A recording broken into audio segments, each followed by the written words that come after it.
What's going on, my PT peeps? My Walking Dead family, my fighters. I'm One Eye Bright, also known as PT. Don't know if I'm winking or blinking, but I'm definitely thinking about some potential spoilers for Season 11, Episode 13. Obviously, spoiler warning. So, it looks like we're going to see Father Gabriel, Aaron, Maggie, Elijah, Lydia, and, wait for it, Negan. Pretty cool stuff. I'm super excited for this episode, so hopefully it picks up the pace a little bit. It's been a little slow recently. I've liked the episodes, don't get me wrong, but it needs some action-packed sequences, and hopefully we'll get them here. A few months have gone by. Elijah and one of the other young men are having a competition to see who can kill more walkers, hopefully it's Marco, with arrows from the walls where they're on guard duty.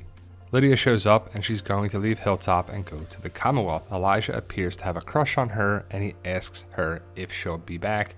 Elijah offers to walk to the Commonwealth checkpoint with her, and as they're talking or flirting a little, they hear a horse. Don't do it, Elijah. The Walking Dead relationships aren't good. Ask Henry. When Elijah looks through his binoculars, he notices the rider isn't one of theirs, but he's injured badly. The horse trots off to the gate. The rider falls off because he's shot.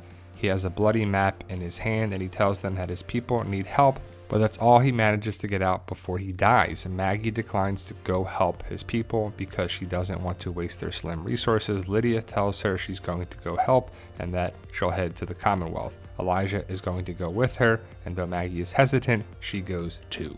So a couple things, a few months have gone by. We have Commonwealth checkpoints now. We see Lydia, Elijah, and Marco, and you see Marco has a bow and arrow, so I wonder if it's Elijah and Marco that are doing the competition with the arrows. You see Elijah's getting more story, and that's good, but also bad. If a secondary character, not a main character, if a main character usually has story, it's fine, but a secondary character getting more story, we'll see.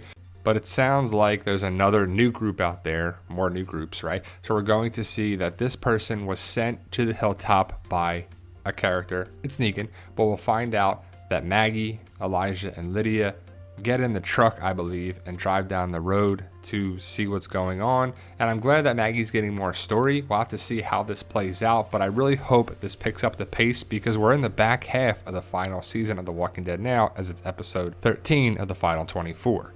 Now, on the way, Maggie and Lydia talk about why Lydia wants to go to the Commonwealth. Lydia kindly lets Maggie know that she thinks she made the wrong decision and that people are leaving because they want to do more than just get by, they want to live.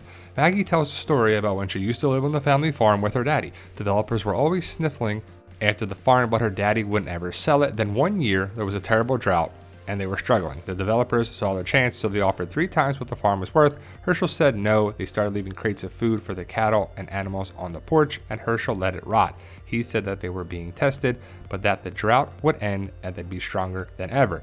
They just had to pull together, and that's what happened.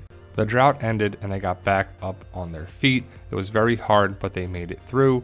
They talk about it some more, and Lydia says all she's ever known is hardship, so she just wants every day to be the same for once. Elijah agrees. Maggie, Elijah, and Lydia come up on 3 Commonwealth soldiers who are walkers in the road. They put down the soldiers, then someone comes running up to them. It's Aaron. And the opening credits begin. So as we thought, they're walkers. Maggie doesn't kill them. She puts the walkers down. And I love when they do it in shows. That's sarcastic, by the way. When they're talking about something of relevance here, like, I want to go to the Commonwealth. Well, my daddy had a drought and we were going to do this and sell the farm. What if Lydia was like, I don't care about that. I care about my safety right now. Who cares about what you were doing before the zombie apocalypse? I know it's a good story about Herschel and the farm for the fans, but it's like, who cares? We care about right now, Maggie.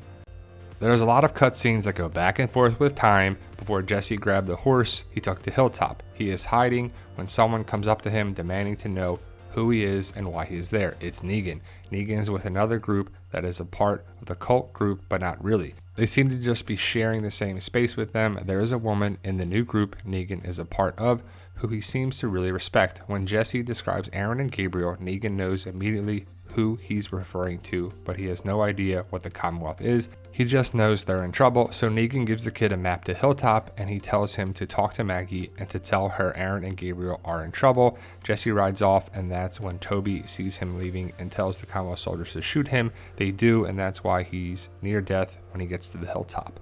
So it's interesting that Negan's going to be with a woman and that he respects her. So they're building that up. They're like, yes, Negan is a good guy. He respects women. He's going to be able to work with Maggie in the new spinoff. They're going to be planting that seed over and over again, I'm guessing. But in the trailer, we knew that someone sent that kid to Hilltop. I don't know if it's Lydia or Elijah that says that, but I always thought it was Negan, and it is, and I'm glad that Negan comes back around. Negan is essential to the show. He brings such a dynamic aspect to the show that it's good. I can't wait to see what's in store. He went away in season 11, episode 9, so it was 4 episodes ago, and who's this woman? Why does he respect her? Is it connected to here's Negan, or his past, or the Saviors, or something? Hopefully it's explained. I can't wait to find out that Negan is back. And more story for Aaron, which is always good. Aaron is now working as a recruiter for the Commonwealth. He goes to Gabriel and tells him that he needs him for a mission. It's a first contact mission with a religious cult-like group living in a very secure old apartment building. The head recruiter from CW takes Aaron, Gabe, and the kid Jesse, we see shot on the horse at Hilltop. They take some Commonwealth soldiers and go to this apartment building, and a girl with a shaved head is one of the guards. Aaron, Gabriel, Jesse, and the head recruiter, Toby, talk their way into a meeting with the leader in the cult-like group. So I believe the person with the shaved head, the girl with the shaved head, is named Hart. I believe that's her name from the fandom, Walking Dead fandom page. So we'll have to see, what's going on here. But it's good that Aaron is getting more story arc. He is a main character, so I'm not worried about Aaron just yet. But we do have to have some major character deaths, in my opinion, and we're still waiting and waiting for them. But it's good to see Aaron has his old job back. Remember when he first came around in season 5? He was like, I have good news, right? And Sasha's like, what? Why? What are you doing here? I just remember these sequences back in season 5. I think, seasons 4, 5, and 6 are the best part of it. And remember this, what doesn't he not like to eat? And what is he force fed? Let me know in the comments. Pretty great stuff. But Aaron going to Father Gabriel kind of makes sense. They're connected with the story arc. A lot of people are, the fact that Father Gabriel and Aaron are working together is cool. I think there's a good dynamic with these two characters and actors, and it's good that they get more story arc. It's kind of interesting that Aaron's job is to go to this place and to be like, yeah, hey, we don't know you, you don't know me, but what's going on here, guys? Let's talk about it.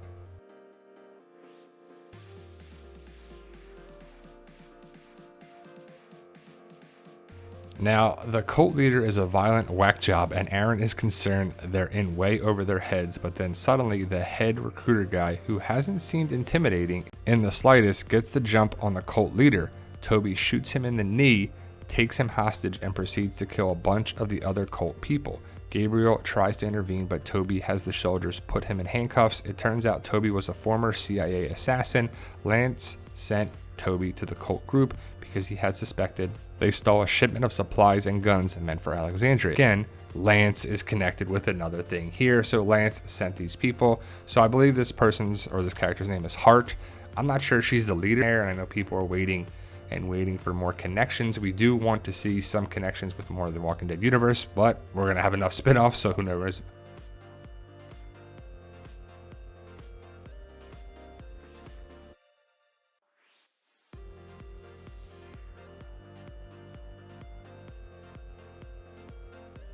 But I guess that's what the spin-offs are for. So we'll have to see what this group is all about. Is it kind of more filler? Like the Reapers were filler? Like it's like, hey, go to this community, check this out, and yeah, they're gone. But we see Negan and the woman go inside and come up behind a CW soldier holding Gabe, who is in handcuffs. They kill the Commonwealth soldier and free Gabriel. As they do that, they see Toby outside with a gun on Aaron. The gun is out of bullets, but Toby did try to shoot him. Gabriel wants to go help Aaron, but Negan lets him know that if they go outside, they're all dead. So Gabe, Negan, and the woman run out of the room and disappear through a door. So Negan is already being useful, helping Gabe, probably Aaron. So it's pretty cool. And again, who is this woman and why does he respect her so much? Which is a good thing, we just don't know. Meanwhile, Toby is throwing cult members off the roof because they won't tell him where the supplies are, which they don't have. At one point, we see some members of the cult group in what looks like an apartment or a hidden room. The woman speaks to the group and says that Ian wasn't our first leader, referring to the lead cult guy that Toby murdered. She gives an inspirational speech, another speech, about them staying together and how they will make it through this. As this is happening, they're listening to Toby throw other members of the group off the roof because they won't tell him where the guns and supplies are. After he's thrown everyone off the roof that he had up there, he tells the Commonwealth soldiers to go room by room and kill everyone who won't talk.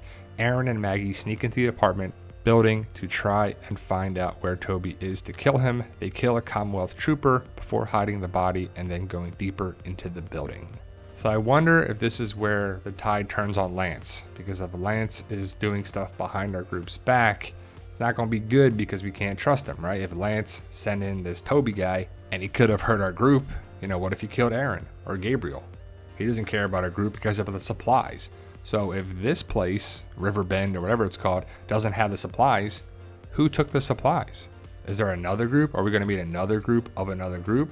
Let me know your thoughts. Post your comments below, guys. I want to give a shout out to @AMC Walking Dead without an I in walking on Instagram for these potential spoilers. We truly appreciate all the love and support. Thank you, guys. Let me know your thoughts. Post your comments below. Stay safe and tell them, Daryl.